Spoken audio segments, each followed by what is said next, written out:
afternoon. No, that's please. And I'm going to be somewhat brief. I want to thank everybody. I want to thank our council members for being here. Mayor Victorino, Mayor Roth, Steve. I mean, this is an incredible cast of people who I am just as anxious to hear from as you are. I can only say that from the moment I heard about Bill 1567 being passed, I've been vocal against it in every way, in every venue I possibly can, and that included meeting with Governor Ige a couple of weeks ago in his office on this. That said, I think today's meeting is beyond 1567, because I don't think it's got a snowball's chance in hell of passing. I would tell you that I think in reality, this is a major effort, if you will, and statement by us to our people about our commitment to public safety and the priority that it is. It's also a statement about our support of our police department and the future of our cities. So I really am very grateful that the people that have come here have come from, some cases, made really quite an effort to be in this moment. I want to give them that moment. I just thank you for being here. We will do whatever we can to ensure that this not only doesn't pass this time around, but anything even close to this on a going forward basis that just simply disregards the public, compromises our police department, and everything else in between cannot happen. Thank you, and thank you for everybody who's here today.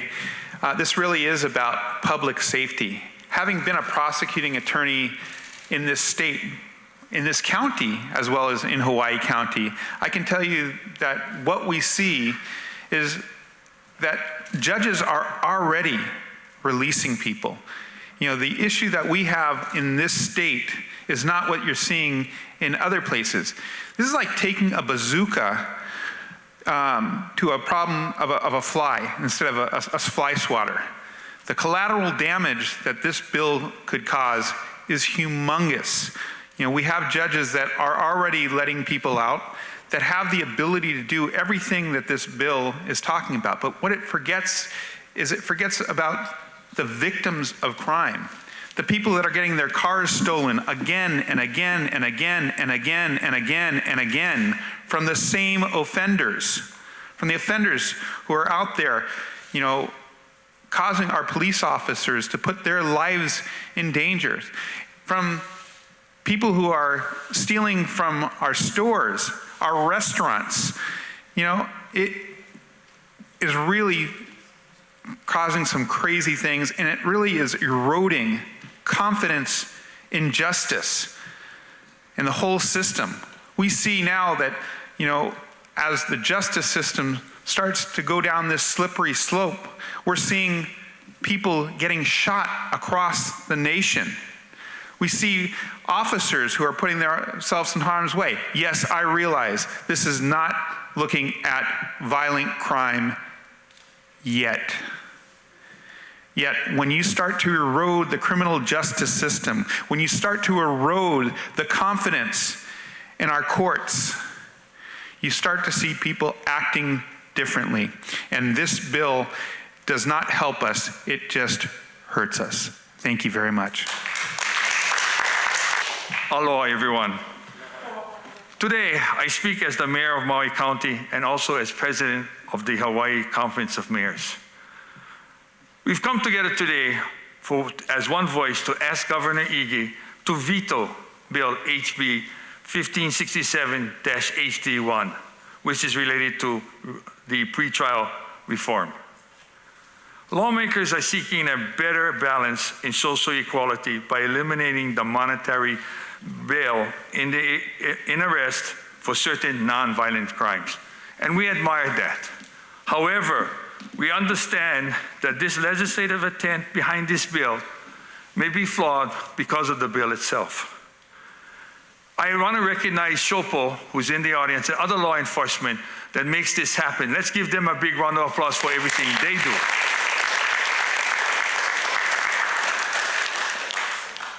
When public safety becomes more important, or is less important, I should say, than social equality, there's a major imbalance in our society. And I think we've seen that in other areas throughout the United States.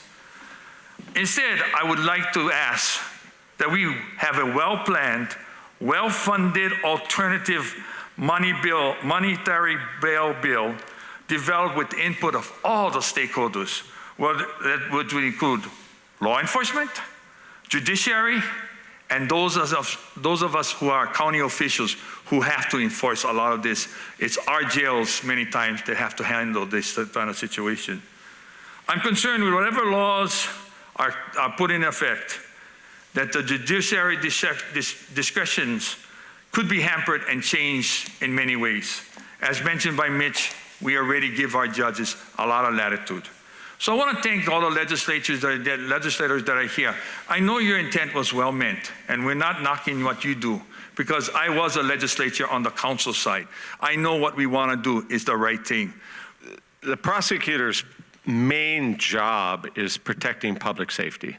And I think that gets lost with some prosecutors, I don't know, maybe like in San Francisco, perhaps, recently. That is the #1 goal. At the same time, you want to make the system fair, you want to make it more efficient, but never losing sight of public safety. So I think what is needed, and I would echo what Mayor Victorino said, is look at what happened, step back. I know everybody in this room wants to improve the pretrial system.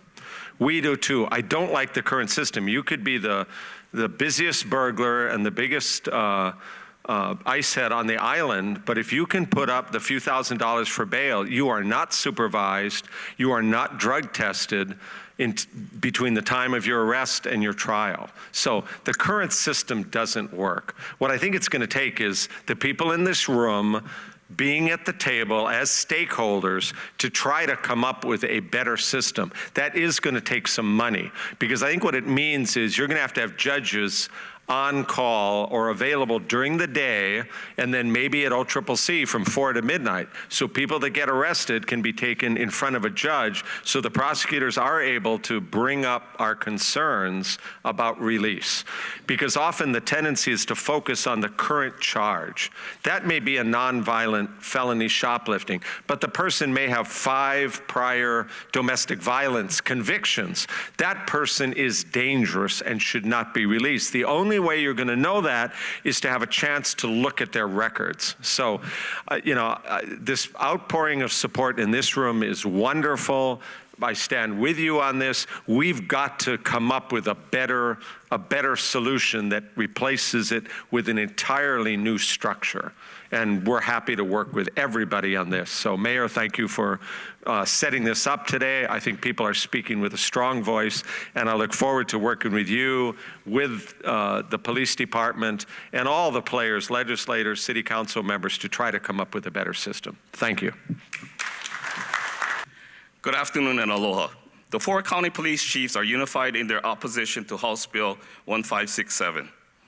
While overcrowding in pretrial detention facilities is a problem, this bill takes away too much discretion from the courts and fails to provide safeguards for the general public.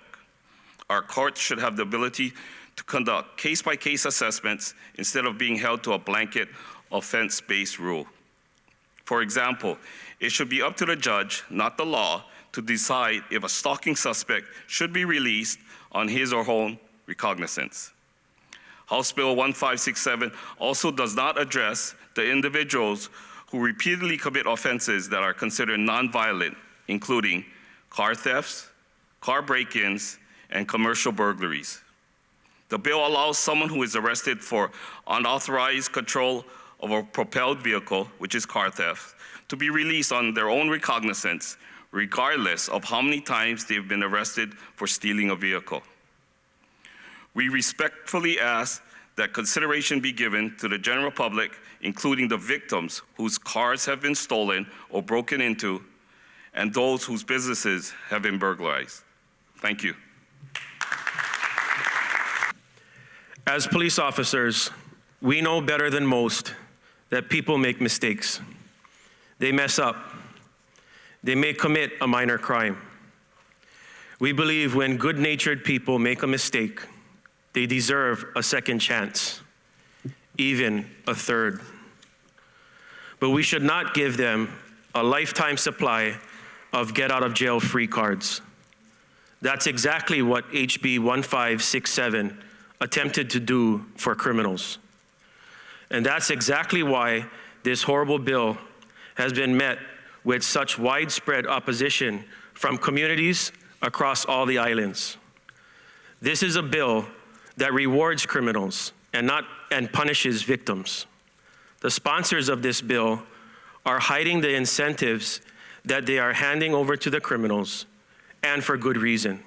They are egregious. They tried to hide from the public that they wanted to increase the amount you can steal without requiring bail from under $750 to over $20,000. Yes, $20,000. That is nearly 14 times the value of the national average for theft. The opposition to HB 1567 goes across party lines, goes across income brackets. Even those that introduced the bill are now running away from it. Some pro-criminal interest groups oppose the bill too. But make no mistake about it, they oppose it because they think it should go much further. They think that even more criminal suspects should be able to waltz out of jail wearing an ankle monitor and making a promise to be good in the future. That is why, Governor Ige, we need you to take your pen and strike down this dangerous bill in clear and confident terms. Send a message to the people of Hawaii that their safety is your #1 priority. Thank you. Good afternoon. As mentioned before, my name is Sean Pritchard. I am a sergeant with the San Jose Police Department in San Jose, California. I've been doing this for just over 27 years. Serving as the president of the Police Officers Association is one role, but today I'm here to speak on behalf of a national law enforcement association called UCOPS. It stands for the United Coalition of Public Safety. We are an alliance of major city police departments, associations from across this country, reaching from California to Washington, all the way to the East Coast of New York and here in Hawaii. Hawaii has a very good opportunity right now. They have the benefit of looking to other states, such as California, that have already started down this very dangerous path, to see the impact that it's had on its communities and putting citizens in further danger. I'm here with a single message, and it's very, very clear. This message comes from California, cities such as San Francisco, Los Angeles, San Jose, and other major cities throughout this nation, such as Seattle and New York. Don't do it. It really is that simple. Don't make the same mistakes that our states have made, which have put public at further risk. Don't listen to the ivory tower warriors who tell fairy tales about all the good things that will come from this. They're wrong. We have seen the disastrous results across this country from legislation like this. In San Jose, we've had not one, we've had 2 different murder suspects released under legislation such as this. New York City has seen a surge in crime as a result of dangerous policies just like this. San Francisco pretrial release program went through an independent 4-year study. What did it find? 55% of those placed on pretrial release were rearrested for a new crime before their current charge. 1 out of 6 of those defendants, 1 out of 6, committed a new violent crime. We are urging the governor to listen to the public. Listen to your law enforcement leaders. Veto this dangerous bill. Thank you.